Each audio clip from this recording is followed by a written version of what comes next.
Oke, Swastiastu, Shalom, Assalamualaikum warahmatullahi wabarakatuh. Salam kenal buat teman-teman semua. Pada kesempatan kali ini, dengan saya untuk mempresentasikan materi tentang high voltage current AVDC transmission. Sebelum itu, perkenalkan nama saya Arnoldi Rasalinggung dengan NIM 2205541065. Langsung kita masuk ke materinya. Untuk pokok pembahasan kali ini dibagi menjadi 6, yaitu ada pengantar AVDC, perbandingan AC dan DC, komponen utama EVDC, jenis teknologi EVDC, aplikasi EVDC, dan simulasi studi kasus.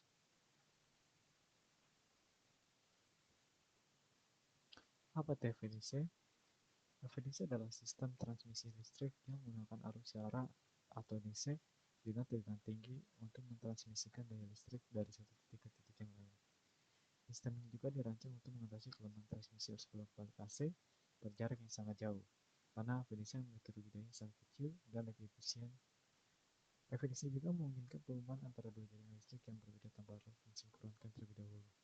Teknologi ini banyak digunakan untuk menyambungkan listrik antar pulau melalui kabel bawah laut dan dari sumber energi terbarukan seperti pembangkit angin di laut ke daratan. Lalu, apa aja sih fungsi-fungsi EVDC? Yang pertama, ada fungsi EVDC itu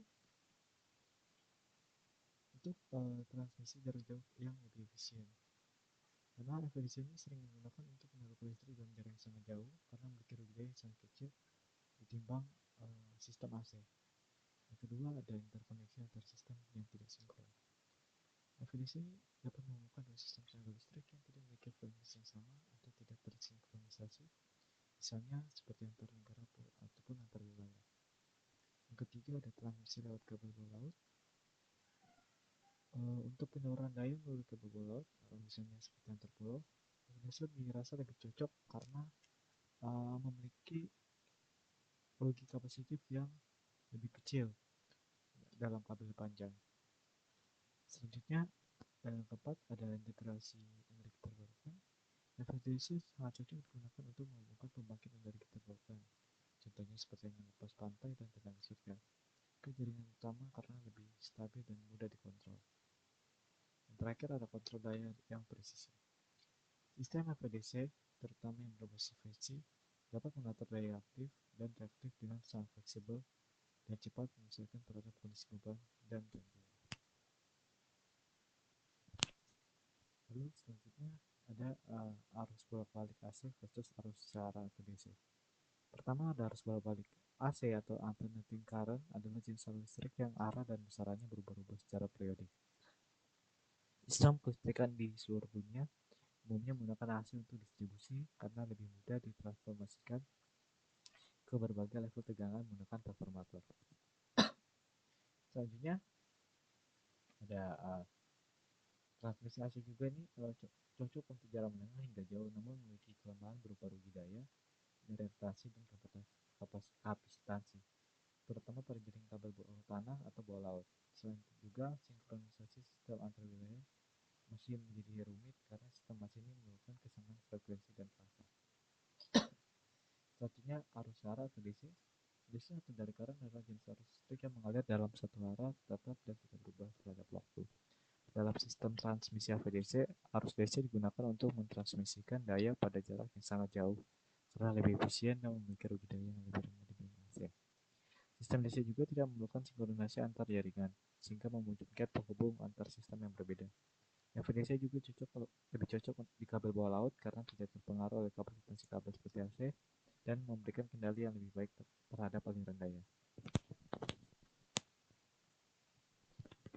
Selanjutnya, komponen utama AVDC. Sistem transmisi arus searah tegangan tinggi atau VDC merupakan salah satu inovasi penting dalam teknologi kelistrikan modern.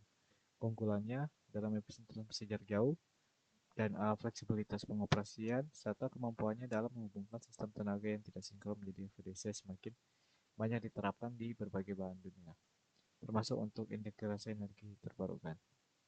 Berikut penjelasan tentang komponen-komponen utama VDC. Yang pertama ada rectifier, adalah berfungsi sebagai pengubah arus bolak-balik AC menjadi arus searah atau DC di sisi pengirim. Yang kedua ada inverter, mengubah kembali arus secara DC menjadi arus bolak-balik AC di sisi penerima. Yang ketiga ada kabel transmisi DC, menyalurkan arus secara antar stasiun AVDC, baik melalui jalur udara maupun kabel bola laut. Yang keempat ada filter, mengurangi harmonisasi dan gangguan listrik agar kualitas gaya tetap stabil. Yang terakhir ada sistem kontrol dan proteksi, yang berfungsi sebagai pengatur aliran daya, tegangan, serta frekuensi dalam melindungi sistem dari gangguan. Lalu jenis teknologi AVDC sendiri itu dibagi menjadi dua, yaitu LCC atau Line Common Converter dan FSC atau Voltage Source Converter. Teknologi, teknologi ini juga LCC menggunakan komponen resistor dan bukan sistem AC yang kuat sebagai sumber komutasi, sehingga lebih cocok untuk proyek transmisi dalam skala besar.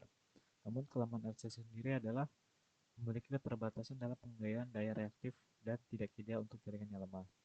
Sementara itu, untuk FSC, Voltage Source Converter, itu menggunakan komponen semikonduktor modern seperti IGBT atau Insulated Gate Bipolar Transistor yang memungkinkan kontrol daya aktif dan reaktif secara independen. FSC juga bisa dikatakan lebih fleksibel dikarenakan cocok untuk aplikasi seperti sambungan kabel bola laut, sistem energi terbarukan, dan jaringan terisolasi karena kemampuannya sendiri yang lebih mudah adaptif dan responsif. FSC juga semakin banyak digunakan dalam sistem APDC modern. Lalu pengaplikasian AVDC. Pengaplikasian AVDC atau High Voltage Current banyak digunakan dalam sistem kelistrikan modern untuk mengatasi tantangan dalam transmisi jarak jauh, lintas wilayah, atau kondisi geografis yang sulit. Salah satu pengaplikasian utama AVDC adalah pada transmisi jarak jauh yang memerlukan efisiensi tinggi dan rugi daya yang rendah, seperti dari pembangkit listrik tenaga air di daerah terpencil ke pusat beban di kota besar. FVDC juga digunakan dalam interkoneksi antar negara atau antar pulau karena menghubungkan dua sistem tenaga listrik yang tidak sinkron. Selain itu juga, FVDC sangat ideal untuk kabel bawah laut seperti proyek sambungan listrik Jawa Bali atau antar negara di Eropa. Dalam sektor energi terbarukan, FVDC digunakan untuk menghubungkan pembangkit angin lepas atau offshore wind farm dengan ke jaringan daratan dengan kemampuannya yang fleksibel dan efisien. Nah, FVDC juga menjadi solusi unggulan untuk menunggu transisi energi di masa depan. Lalu selanjutnya kita masuk ke studi kasus. Kali ini saya mengambil contoh studi kasus tentang proyek FVDC di Sumatera Jawa. Latar belakang, Pulau Jawa sangat menjadi pusat beban listrik nasional dengan konsumsi energi yang sangat tinggi. Sementara Pulau Sumatera memiliki potensi sumber daya energi besar, terutama dari pembangkit listrik tenaga air atau PLTA dan pembangkit listrik tenaga uap atau PLTU. Untuk menyalurkan kelebihan energi dari Sumatera ke Jawa secara efisien, dibutuhkan sistem transmisi jarak jauh yang handal serta minim rugi daya. Maka dirancanglah sebuah sistem AVDC Sumatera Jawa sebagai solusi interkoneksi lintas pulau. Untuk deskripsi sistem sendiri, dengan sistem itu kurang lebih 500 kV DC untuk kapasitas dayanya 3000 MW, panjang saluran sekitar 300 km, termasuk kabel laut di Selat Sunda, dan cover station. Ada rectifier di Sumatera yang mengubah AC menjadi DC, dan inverter di Jawa yang mengubah DC menjadi AC. Lalu keunggulan FVDC dalam kasus ini, yang pertama adalah efisiensi yang sangat tinggi.